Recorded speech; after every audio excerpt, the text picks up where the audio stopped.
বাংলাদেশে এক এক সময় এক একটা হিরিক ওঠে। এখন তো মাহফিলে বয়ান শুনতে আসলেও ভয় থাকে, না জানি রাসেল ভাইপার এসে কামড় একটা দিয়ে বসে।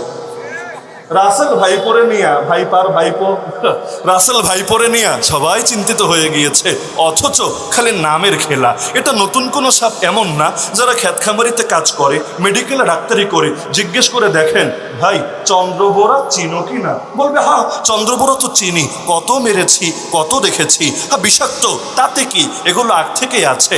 আর সাপ আগ বেড়ে কাউরে কামড় দেয় না, সাপ তো আরো সতর্ক করে, ফসফস করে, তুই ভাগ, তাড়াতাড়ি ভাগ। যখন ঠেকায় পরে কামড় একটা দিয়ে বসে, ঠেকায় পড়লে তো আপনিও কামড় মারেন, ঠেকায় বললে তো পিঁপড়াও কামড় মারে। তো সাপ বেচারা কি দোষ করেছে? রিস্ক অনুভব করলে কামড় তো একটা দিবেই। তো চন্দ্রবোরা তো আছে আগ থেকেই। এখন মিডিয়া বাংলাটারে খালি ইংলিশ করে দিয়েছে। যেমন সুদ খায় শুনতে খারাপ লাগে, ইন্টারেস্ট খায় এটা শুনতে ভালোই